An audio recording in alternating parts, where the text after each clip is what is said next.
Madame, Messieurs, bonsoir. Que pensez-vous de cette défaite subie par les Léopards de la RDC ce mardi au stade de Martyrs? Une défaite qui a fait très mal à tout un peuple, alors qu'on attendait la victoire, mais plutôt c'était la défaite. Qu'en pensez-vous? Nous allons en parler dans cette émission. On va revenir sur le deuxième congrès de l'Union sacrée de la nation. Pourquoi faire ce deuxième congrès? Quelle stratégie? Alors qu'en 2028, Tshisekedi est censé partir pour laisser peut-être un dauphin. Nous allons parler de ce deuxième congrès de l'Union sacrée de la nation. On va parler du dialogue national. Madine Senko ECC. Mais pourquoi encore cette table ronde d'Afrique du Sud qu'on a appelée aussi le dialogue Madine Mbeki, l'ancien président sud-africain? Qu'en pensez-vous, notre invité? Il s'agit de M. Isaac Bakoukou. Bonsoir. Bonsoir. M. Isaac Bakoukou, vous n'êtes plus à présenter. Vous êtes, Comment ça? vous êtes cadre de l'Union sacrée de la nation. Oui. Votre tenue Oui. l'approuve d'ailleurs. Je m'assume. Ouais. Et je suis le coordonnateur national de la dynamique développement Isaac Bakoukou Boliko. Oui. Secrétaire qui s'occupe de secrétaire l'agriculture. national. Hein? Oui, dans l'agriculture. Secrétaire national en charge du mouvement associatif de la diaspora de la Ligue nationale des Alamongo et porte-parole proclamé de l'agenda de transformation de produits agricoles initié par les chefs de l'État. Et d'ailleurs, tu m'as rappelé, j'étais en Bandaka pour lancer la saison B, la récolte, et puis remettre encore, parce que je suis l'homme de la revente du sol sur le sous-sol. Et voilà, c'est ça. Je m'assume. Vous avez dit porte-parole autoproclamé. Ben oui, parce que quand le président lance un projet, ceux qui sont intéressés doivent s'accaparer. Et aujourd'hui, sans je dis porte-parole, parce que... Vous vous êtes approprié de ce Oui, je me suis approprié et je fais la vulgarisation de la réhabilitation de l'agriculture. Parce qu'un pays ne peut pas se développer sans son agriculture. Et je demande au nouveau gouvernement de mettre, et dans les 6 piliers de programme du chef de l'État, l'agriculture est dedans. Nous ne sommes plus à l'époque de l'agriculture artisanale. Il faut équiper, mécaniser notre agriculture. J'ai de l'espace, mais je suis buté à une situation de non-mécanisation. Je n'ai pas de tracteur, je n'ai pas de laboureur, je n'ai pas de ça, je n'ai pas les semoirs, mais j'ai de l'espace. Et je ne suis pas seul. J'ai ma partenaire qui est Ololdae, qui aussi a plus de 5 hectares. Mais il faut doter pour la production. Et surtout là où nous sommes, c'est la province de l'Équateur, la province de la prédilection pour l'agriculture. Je suis allé là-bas il y a une semaine, il pleuvait. Ok. Il pleuvait. Et il faut voir le feuille de manioc, comment ça fleurit. Tu vois comment les bananes commencent à fleurir. Il faut voir comment le maïs, ça fleurit. Ça veut dire qu'aujourd'hui, je lance un message. Je sais que c'est un homme de terrain. Le nouveau ministre de l'Agriculture, le ministre d'État, le ministre de l'Agriculture et Sécurité alimentaire, Moïse Dozang, c'est un homme de terrain. Il est paysan comme moi, il comprendra. Pour réussir l'agriculture, il faut la mécaniser. La France, les États-Unis, voire même l'Ukraine, dont on était le roi des céréales. Donc c'est ça aussi ce que nous souhaitons. Maintenant, nous sommes à la saison B et il a lancé la campagne agricole 2025-2026. Nous sommes là. Il faut réhabiliter la fonction des agronomes, avec les planteurs et les agriculteurs, pour que nous soyons capables de lutter contre la famine et pour l'autosuffisance alimentaire. Pourquoi nous devons aller chercher le maïs, le farine de maïs à Lofu? Pourquoi nous devons aller chercher le farine de maïs ou les semoux à Kasumbalesa, alors que nous avons la capacité de le faire? Mais il faut la mécaniser. Alors, pendant qu'on est en train de tourner cette émission, nous sommes aujourd'hui le mercredi 10 septembre 2025. Hier mardi, les Léopards de la RDC ont perdu face au Sénégal, une défaite qui fait très mal. Comment avez-vous vécu cela? Sur le plan sportif, une très grande déception. Parce que le coach nous a habitués de victoire en victoire sur le plan sportif. Il y a eu aussi des arrêts tactiques au niveau de la défense. le goal que nous avons ramassé, ça pouvait être évité. Bon, c'est le sport. Espérons, travaillons, peut-être que pendant les barrages, et il reste encore quelques journées, bon, le football, les miracles, hein?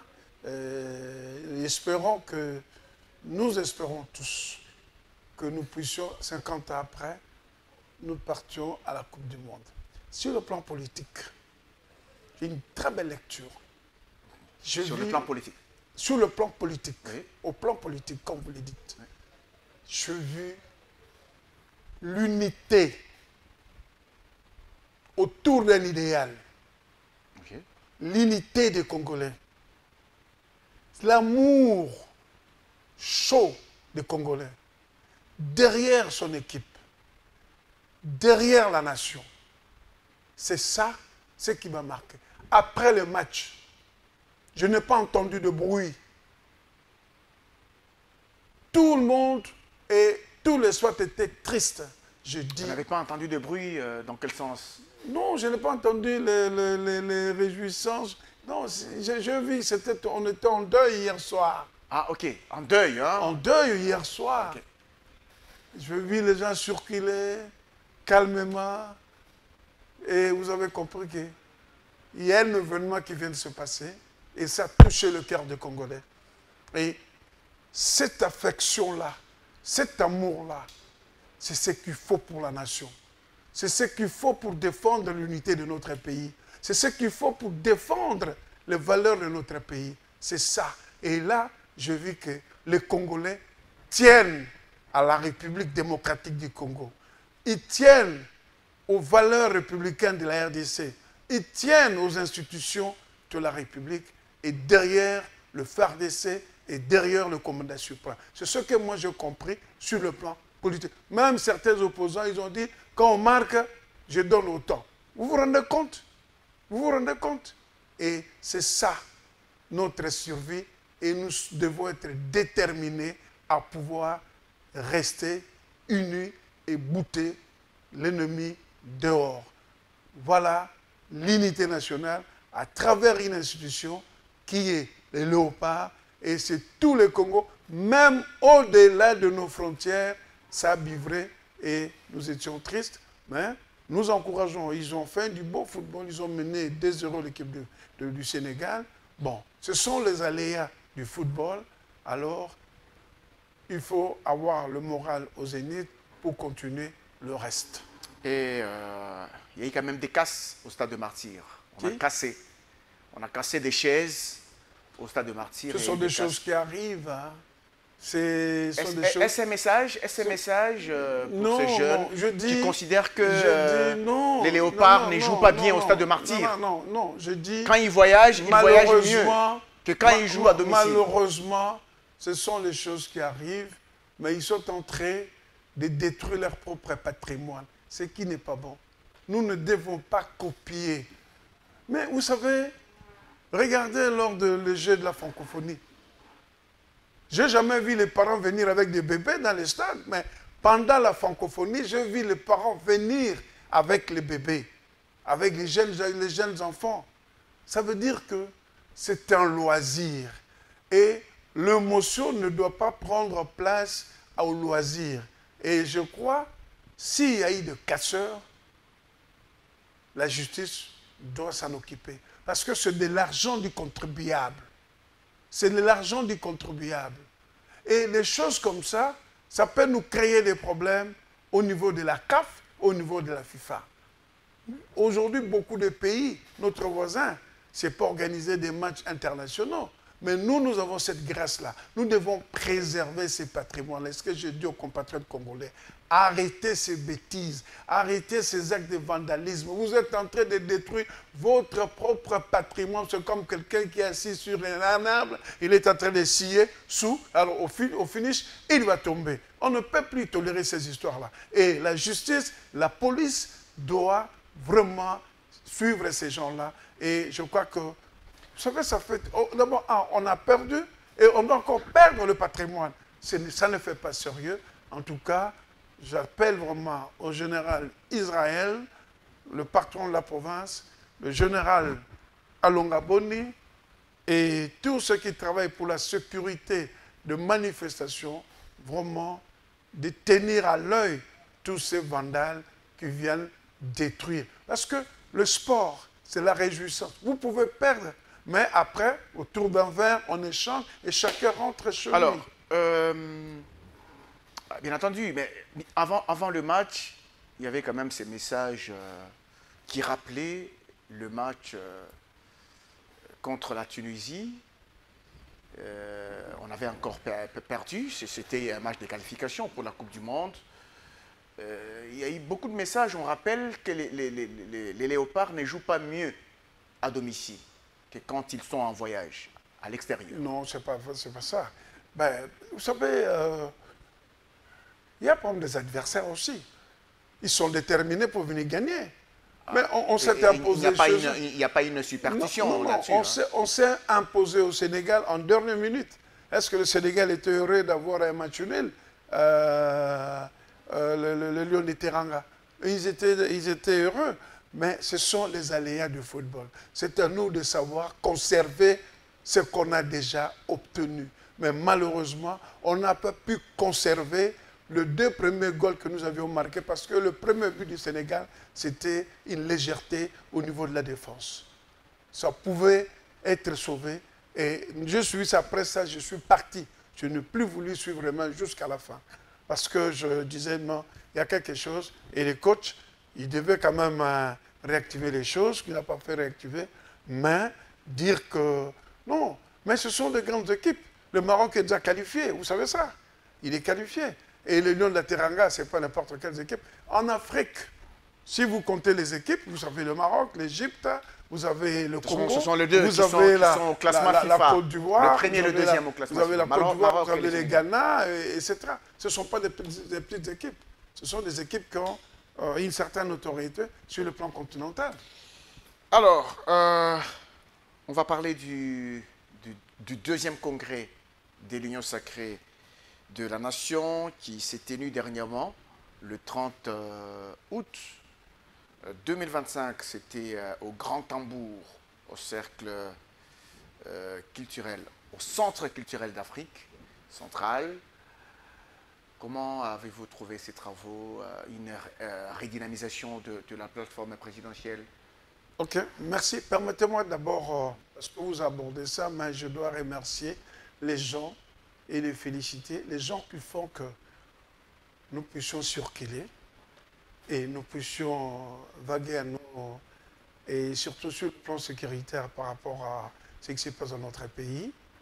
Des Roger Makombo, Jean-Claude Boukassa, Général Calais, professeur Eberand, Inzoum, le phare d'essai, commissariat général, tout ça, cette ceinture sécuritaire et le phare d'essai qui font que, qui traquent les ennemis de la République, les gens qui ne dorment pas, qui font le coup d'État, tout cela est consort.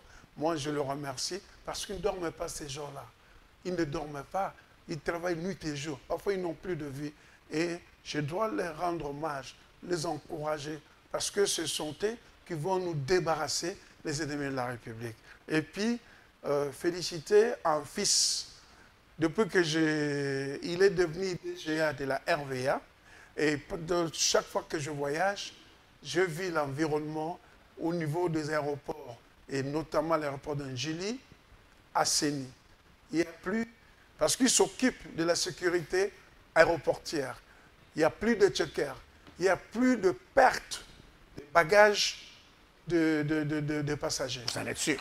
Oui, oui, oui. Si les bagages sont restés, le vol précédent, les bagages sont là. Et il a retiré tous les badges. Et il a fait le nouveau. Et aujourd'hui, M. Blaise, lui, Londolé, est en train de travailler pour que nous ne soyons plus blacklistés, c'est-à-dire quitter la liste noire au niveau de la OSI, Organisation de l'Aviation Civile Internationale, pour que nos aéroports soient fiables. quand vous allez dans les aéroports, ils portent même les tenues des agents des AFVA, tout ça pour faire le contrôle. Et aujourd'hui, au Congo, quand vous faites le bien, ce sont les autres qui trouvent que vous êtes l'ennemi, alors qu'il est dans l'esprit de la vision du chef de l'État et dans la vision du peuple d'abord. Et je vous informe que d'ici là, il y aura une équipe d'audit de l'OACI qui viendrait ici pour faire l'audit en ce qui concerne nos aéroports. Et vous allez voir que certaines compagnies qui ne venaient pas viendront, et certaines sociétés d'assurance qui refusaient d'assurer certains appareils qui circulent dans notre pays, ils vont être acceptés. Et c'est le travail des titans mené par lui, Blaise Londolé, comme DGA. Et il y a une communion avec son DG. Et ces détracteurs, on va dire que non, les DGA a nommé 700 personnes. Les DGA n'a pas la compétence d'engager 700 personnes. C'est une décision du conseil d'administration. Et puis le ministère des tutelles peut être au courant. Voilà ce que je voulais féliciter parce que je vis nos aéroports sont assainis, ils sont propres, que ce soit au niveau national. D'ailleurs, on est en train de travailler, faire des travaux. Il est aussi membre de Anamongo. Pardon? Il est membre de Anamongo. Non, ça n'a rien à voir. Ça n'a rien à voir. Moi, c'est une question de compétences. Lorsqu'une personne fait des bonnes choses, aujourd'hui, je peux vous remercier les consortiums Ville, OVD, BSECO et l'ITPA. J'ai dénoncé les travaux au niveau de nos avenues, mais aujourd'hui, je vis là où j'avais dénoncé comme rond-point, Bongolo, université, etc. Popo Kabaka, enseignement, Kassaboubou, Sendo, les travaux ont repris. Et je vois Nyangwe, les travaux continuent. Itaga, les travaux continuent. Aujourd'hui, nous sommes saturés par les travaux et c'est une bonne chose pour que d'ici décembre, comme le chef de l'État l'avait dit, on évite les embouteillages. Non, quand les gens font des choses bien, il faut les féliciter. Oui, on a vilipendé le gouverneur Mbumba. Aujourd'hui, tu vois, ça passe et on est en train de bétonner certaines avenues. Bon, ça mérite. Ça n'a rien à voir que ce soit Anamongo. Lui, Blaise Londolé, fait son travail et il fait selon la vision du chef de l'État et la vision du peuple d'abord. Ou à l'aéroport, il n'y a plus de checkers, il n'y a plus donc tout est assaini et il est partout pour vérifier les travaux, surtout au niveau de la sécurité. Je voulais quand même, je remercie tous ces gens-là parce que je constate honnêtement en tant que politique, quand ça fonctionne, il faut féliciter, les encourager et les rendre hommage. Ça n'a rien à voir Alors, appartenance. on va parler maintenant du deuxième congrès de l'Union sacrée de la Nation. Ben oui, c'est normal. Vous y étiez? C'est normal. Non, je n'étais pas là. Okay. Je n'étais pas là, mais il est tout à fait normal. D'abord, la structuration. Il faut les structurer. Disposer l'union sacrée des organes. Et puis, les options politiques. Resserrer les rangs. Parce que le contexte dans lequel nous sommes aujourd'hui, ce n'est pas un contexte normal. Et vous, les gens parlent de 2028. La Constitution parle aussi de 2028 au cas où. Mais ce n'est pas important. Mais nous devons nous organiser en interne. Aujourd'hui, moi, je suis un anti-dialogue. Anti-dialogue. Oui, je suis un anti-dialogue. On va parler du dialogue. Oui, oui. Allez-y. Alors, il fallait se réorganiser, se réarmer, redynamiser le mouvement, parce que ceux qui demandent les deux personnes, on aura le dialogue, et puis préparer... Se réorganiser pour faire quoi? Mais non, un mouvement politique doit savoir se réorganiser, se redynamiser. Oui, mais pour faire quoi? Parce qu'on n'avait pas de structure. Il n'y avait qu'un secrétariat permanent. Maintenant, il y a le présidium, il y a le secrétariat permanent, il y a les choses, il y a des options. Donc n'importe qui ne peut pas faire n'importe quoi. Aujourd'hui, au niveau de l'Union sacrée, il est organisé, structuré, et nous avons une autorité morale et qui tient à cela. Donc, c'était nécessaire. Et la présence de l'autorité morale lors de ces congrès, ça fait beaucoup, ça donnait beaucoup, et ça créait l'unanimité au sein de notre mouvement. Voilà, c'était nécessaire. Alors, vous avez dit que vous êtes un anti-dialogue, parce que c'est dans ce deuxième congrès de l'Union sacrée des nations que le président de la République, Félix-Antoine Tshisekedi, avait prononcé son discours par rapport au dialogue. il s'était d'abord attaqué au dialogue Madine Beki, l'ancien président sud-africain. On va revenir à cela, mais je voudrais d'abord vous poser la question de savoir pourquoi vous, Isaac Bakoukou, êtes contre, êtes un anti-dialogue. Parce que si je fais la comptabilité des dialogues que nous avons connus, nous sommes au 29e dialogue. Le dernier, c'est le dialogue de la Saint-Sylvestre. Conséquence, débauchage. Alors, on avait débauché qui? Oui, on a débauché beaucoup de gens. Vous ne vivez pas, vous le savez très bien. C'est à vous de me le dire. Je ne veux pas citer les noms, mais vous savez très bien qu'il y a eu les débauchages. Deuxième chose, il y a des compatriotes qui, pour accéder au pouvoir ou pour avoir perdu le pouvoir, ils estiment que pour revenir au pouvoir, il faut créer un mouvement insurrectionnel. Assassiner, massacrer les compatriotes. Et ils commettent des crimes. Et au finish, ils disent voilà, il faut que nous allions au dialogue. Rappelez-vous de l'arrivée de l'AFDL. Même revendication. Opéranis Mondi. Rebellote, en 98, 2 août, il y a un mouvement qui s'est créé, faisant partie de l'AFDL, RCD. Après, le même mouvement RCD, AFDL, RCD, ces gens-là, ils ont créé le CNDP. Et le même CNDP, ils créent le M23. Mais à quoi a servi le dialogue intercongolais de Sun City? J'étais expert. J'étais encore très jeune.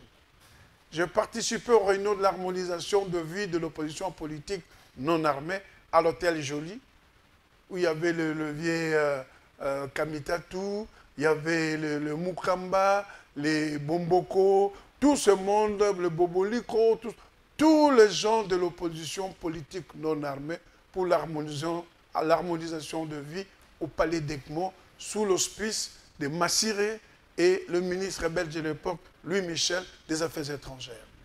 Et puis, nous sommes allés à Sun City.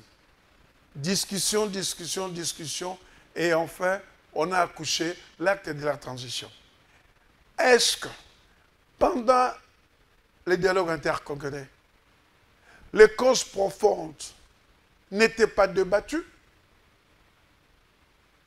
et on confectionne la Constitution. On va aux élections en 2006, en 2011 et en 2018. Eh bien, après, on nous dit qu'il y a des causes profondes.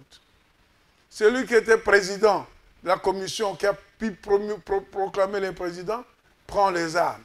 Celui qui fut président pendant 18 ans, il devient l'autorité morale de mouvement insurrectionnel. On tue. Aujourd'hui, jusqu'aujourd'hui, on est en train de tuer des Congolais. L'entrée de FC M23 à Goma, à Bukavu, vous le savez. Alors, le dialogue doit devenir une blanchisserie pour les criminels. C'est ainsi, moi je dis, je suis contre. Parce que des rapports qui soient au niveau de la société civile congolaise, au niveau des Nations Unies, au niveau des institutions spécialisées des Nations Unies, ils le disent. Les rapports Mamping. Pourquoi nous devons toujours revenir dans la case de départ? Alors, s'il n'y a pas de dialogue, qu'est-ce que vous résolvez comme problème? Qu'est-ce que vous résolvez? Parce qu'il y a quand même une opposition armée qui existe, avec laquelle on discute au niveau de Doha, il y a la FCLM23, Mais il y a des aspects... Moi, je dis, je vous ai donné mon avis et je vous ai expliqué le pourquoi. Okay. Et il y a la résolution. Vous connaissez le contenu 27-73. C'est que les gens ignorent qu'à tout moment, le Conseil de sécurité peut tirer cette sonnette. Nous avons l'accord de Washington qui a accouché le pourparlers de Doha. Alors, épuisons d'abord ces accords-là. OK. Épuisons ces accords-là. Et après, on verra. Mais pour moi, attendez, pour moi, ça c'est mon avis. Mais l'autorité morale, Oui. celui qui aime beaucoup, qui aime bien la RDC, je l'ai suivi au Congrès. Il a dit, pour que les Congolais se parlent, il faut prendre les armes. Pour que les Congolais se parlent, nous devons avoir un facilitateur extérieur. Oui, Ça veut dire que le président... Justement, il a posé cette question en même temps, c'était lui qui disait... il a ouvert. Oui, mais c'était encore lui qui disait, il n'y a pas longtemps, avant Mais que oui, Goma et Bukavu ne tombent, mais il y a une évolution. Qui peut m'interdire, moi, garant de la nation, de changer la Constitution. Il y a une évolution de la situation. Oui. Et nous ne vivons pas dans une vase clos. Nous avons des partenaires extérieurs, bilatéraux et multilatéraux, notamment Washington, le Conseil de sécurité, il y a l'Union africaine, qui disent, voilà, nous allons évoluer avec les condamnations déjà par ces institutions. Il a dit, OK, mais quels seront les termes de référence de ces dialogues-là? Et ces dialogues-là ne doivent pas constituer une blanchisserie de criminels. Parce que les gens ne se rendent pas compte. Nous perdons tous les jours des compatriotes à l'est du pays. Et il y a aussi ceux qui meurent, ce n'est pas pour directement dans la guerre, mais il y a les victimes collatérales à la guerre. Vous comprenez ça? Et si les gens prennent ça comme un jouet, ça c'est leur problème. Mais alors, mais il y a eu quand même cette organisation au niveau de la CENCO-ECC qui a été élargie, ce qu'on appelle le pacte social qui a été élargi aux autres confessions religieuses. C'était le souhait, la demande même du président de la République qu'on puisse intégrer les autres confessions religieuses. Ça a été fait. Ils ont produit la feuille de route en 4 étapes pour l'organisation d'un dialogue national. Ils ont demandé au président de la République de prendre les actes d'État pour convoquer les dialogues. Vous en êtes toujours contre? Non, non, attendez. Non, vous savez, quand vous êtes dans un mouvement, il faut rentrer dans les principes. Je suis contre, mais je suis minoritaire. Ah, ok. Si la majorité accepte, j'accepte. D'ailleurs, le chef, vous allez vous y soumettre. Voilà. Le chef, l'autorité morale, le président de la République a ouvert la voie. Je me suis exprimé. Mais je dois accompagner cette voie-là. Okay. Je dois accompagner. Je ne suis pas un révolutionnaire, un rebelle aveugle. Il faut une certaine discipline et je suis un homme discipliné. Et quand il y a une option qui est levée au niveau des instances de notre mouvement et au niveau des chefs de l'État et l'autorité de l'Union sacrée, on s'incline, on suit et on soutient. Alors, il a ouvert la voie. Mais reste là, il faut voir comment ça va se faire. Moi, j'ai vu des gens ici, c'est lui qui acceptait des gens qui doivent participer au conclave ou au dialogue, tout ça, les consort. Et ces dialogues ne doivent pas être faits à l'Orient, ni à l'Occident, ni ailleurs. C'est ici au Congo et entre Congolais. Alors, pendant ce temps, quand on voit cette feuille de route être publiée, la feuille de route du dialogue, Madine Senko et CC, autres confessions religieuses, on voit directement des invitations qui viennent de l'Afrique du Sud, de la part de l'ancien président sud-africain Thabo Mbeki. On cite les noms, Joseph Kabila, Moïse Katumbi, beaucoup de politiciens, Fayoulou, même les pouvoirs de Kinshasa avaient été invités à cette rencontre d'Afrique du Sud. Comment avez-vous jugé cet acte? Une distraction. Distraction. Est-ce que ça ne rentre pas dans le même cadre que ce que font les évêques? Distraction. La personne qui convoque ça a quelle qualité? C'est une asbel. Cette fondation a quelle qualité pour inviter les gens. À Mais l'époque, c'est peut-être un volontaire qui vous non, permet non, de non, vous non, parler non. entre vous. Un volontaire, Finalement, c'est vous qui allez décider, ce n'est pas non, lui qui non, décide. non, un volontaire qui veut torpiller parce qu'il a les accointances avec l'ancien président de la République. On parlerait qu'il lui a octroyé des carrés miniers. Parce qu'il y a Vous en avez des preuves. il y a une... Je parle au conditionnel. Ok. Il y a une ligne qu'on doit suivre maintenant. Il y a l'accord de Washington. Il y a le pourparler de Doha. Et puis, il y a l'accompagnement de l'Union africaine, SADC et d'autres communautés régionales. Vous ne voyez pas que ça fait de trop. Mais si même, et je suis heureux, content de voir que même la CENCO et les autres confesseurs religieux ont refusé. Non, la CENCO est partie. Hein. On a vu des photos. Mais alors, non, On a vu les évêques de la CENCO et CC qui sont allés en Afrique du Sud. S'ils sont partis, Ils y étaient invités. non, s'ils sont partis, ils ont même eux-mêmes enlevé la substance de leur démarche. démarche. Du pacte social. Ah bon, oui. Mais oui. Il ne faut pas vouloir une chose Et son contraire. et son contraire. Non, peut-être qu'ils se disent qu'il faut aller partout où on parle la paix. Non, non, non, non, non. L'abondance ne nuit Non, pas. non, non. Il faut voir la qualité de la personne. Il a été chassé comme un malpropre dans son propre parti, la ANC. Pour le coq à jambes ou le pot de banane qu'il voulait mettre sur son prédécesseur, sur son successeur, pardon, Zuma. Jacob Zuma.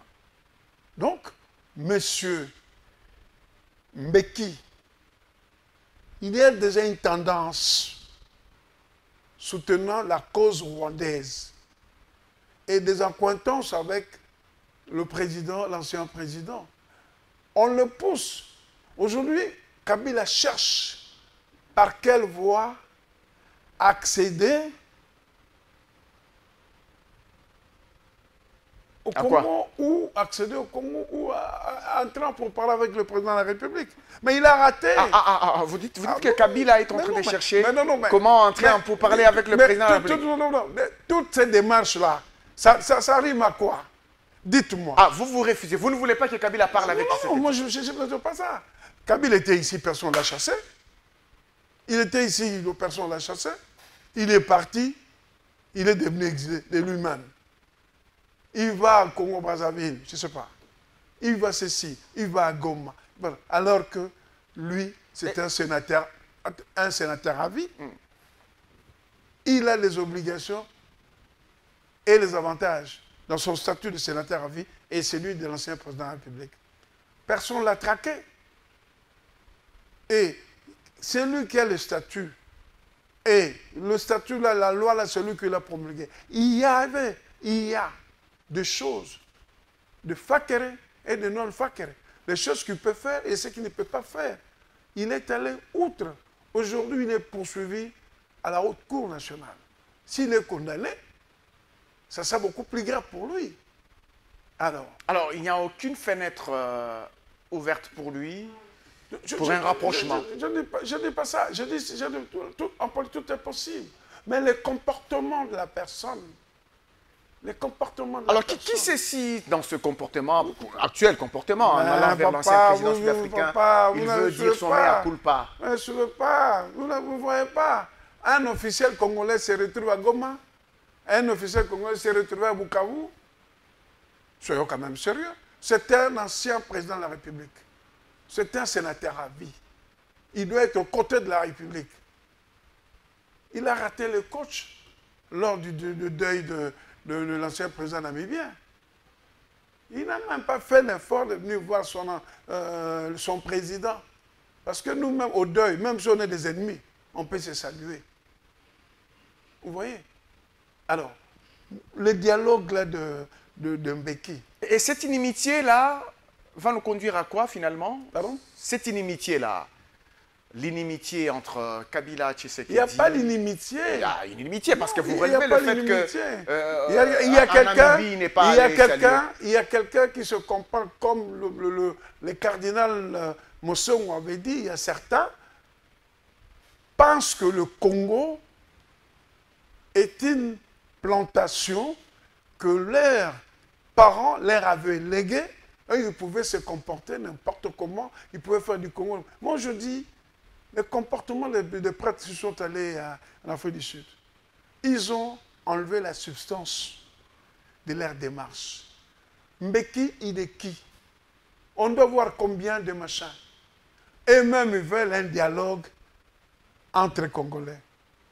Au lieu de renforcer, après avoir entendu le président de la République, et après avoir publié les cahiers, leurs feuilles de route. Feuille de route peut servir d'un document de base de travail.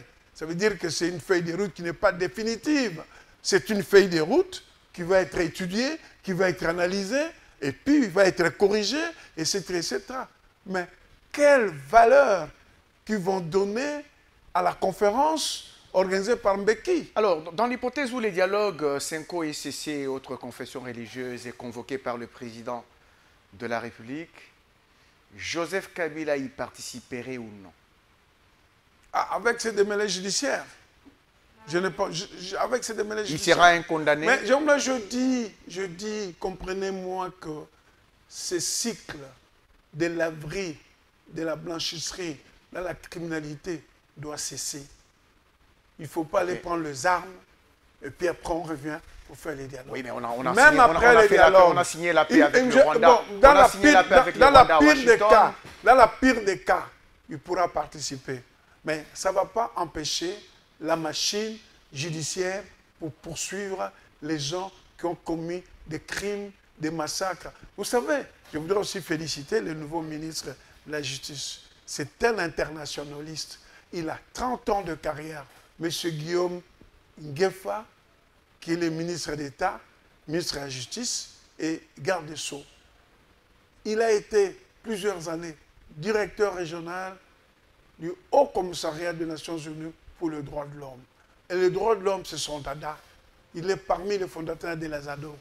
Ça veut dire qu'avec cette nouvelle donne, tout celui qui a commis les crimes, il sera poursuivi parce qu'il connaît les dadas.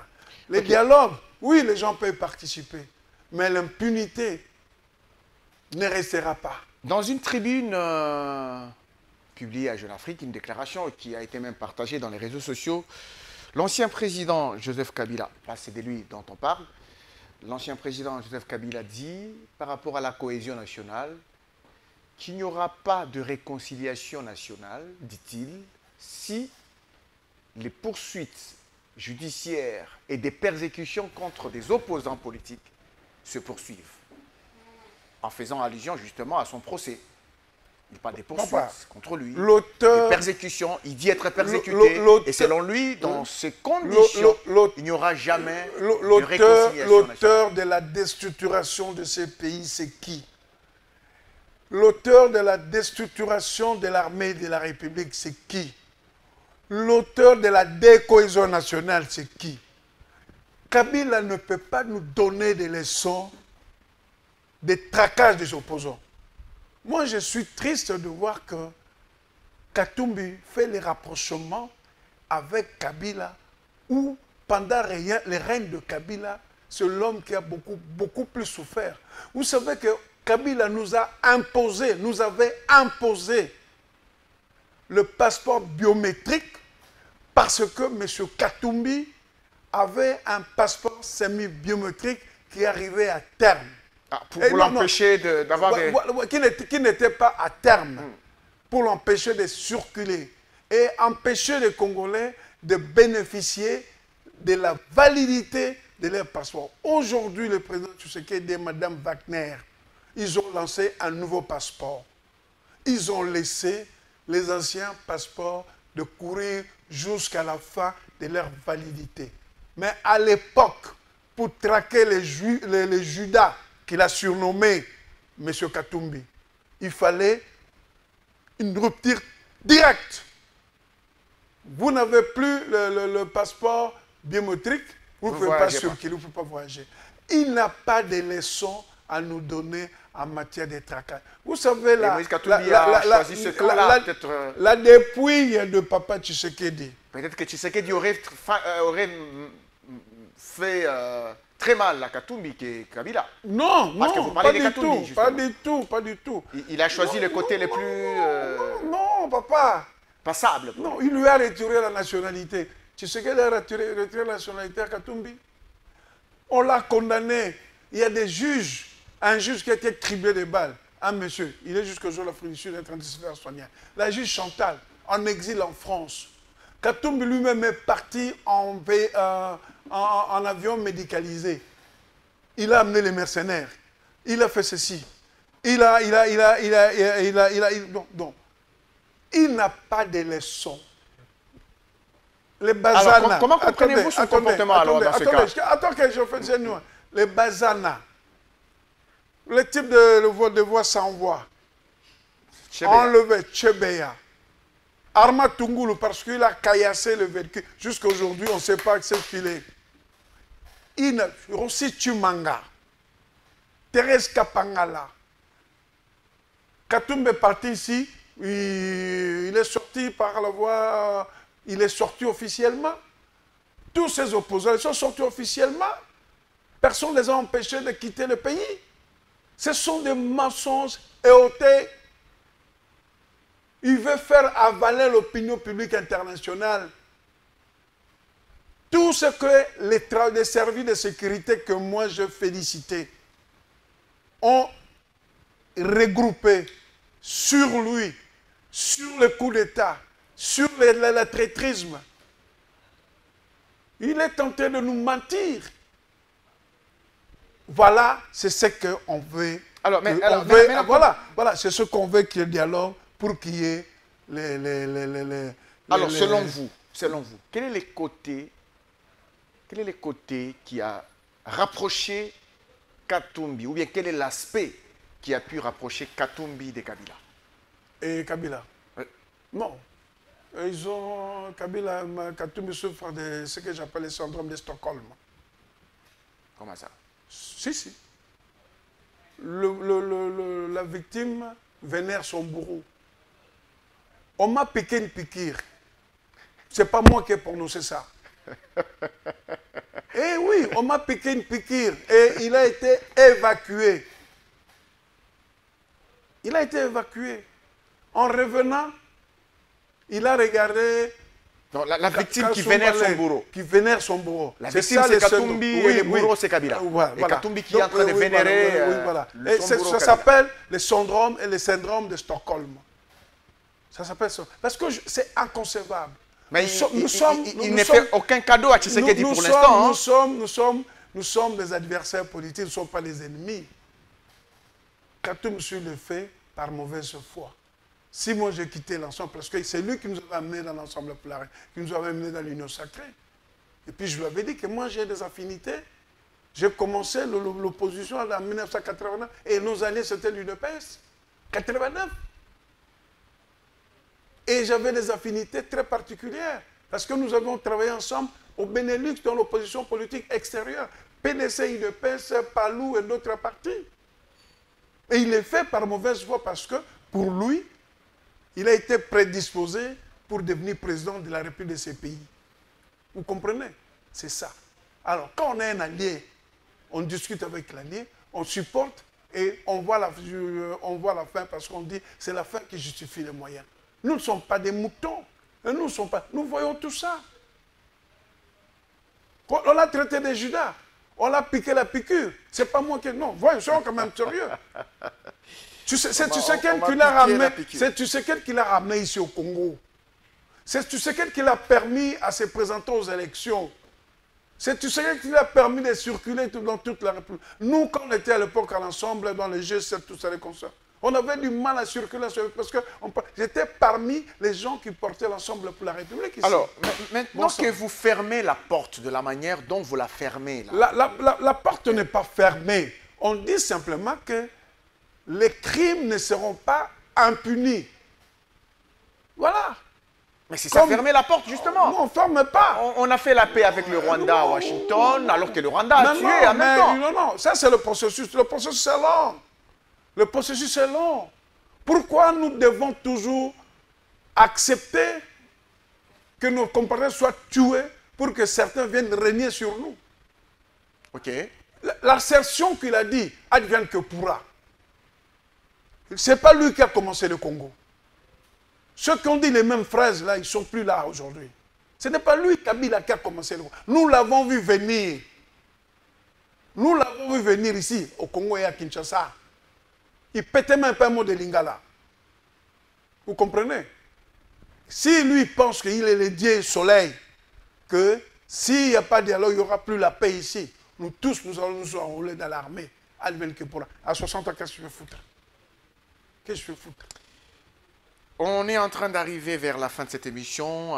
Alors, mais comment récupérer les deux provinces du Nord et du Sud Kivu si la crise a été congolisée? Pourtant, c'était une guerre d'agression au début. On disait plusieurs fois la guerre d'agression, l'agression rwandaise, mais enfin, la crise a été congolisée. Nous sommes respectueux de nos partenaires et des accords que nous signons. Et si toutes les options sont épuisées,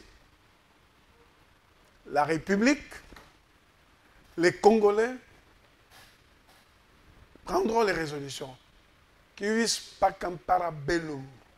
Celui qui veut la paix doit préparer la guerre. Nous avons connu beaucoup de choses.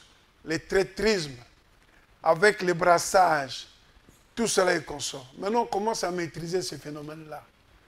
Et si Washington et Doha n'aboutissent pas, ni dialogue n'aboutissent pas, mais il faudra un jour se défendre. Nous devons nous défendre. Nous devons nous défendre. Parce que c'est notre pays. La manière dont les Congolais se sont mis derrière les léopards, c'est ce que nous allons nous mettre derrière pour le Congo. Nous allons nous mettre derrière les chefs de l'État, derrière les institutions républicaines pour préserver et sauvegarder la souveraineté de notre pays. Nous avons fini cette émission d'aujourd'hui. Je vais vous donner le mot de la fin. Je voudrais lancer un message à mes compatriotes de l'Équateur. Parce que nous avions un contrat avec le président de la République.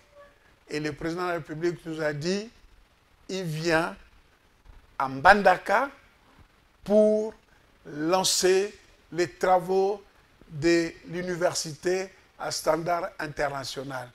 1. 2. Il viendra inaugurer le plus grand INRB, le plus grand laboratoire au niveau de l'Afrique centrale.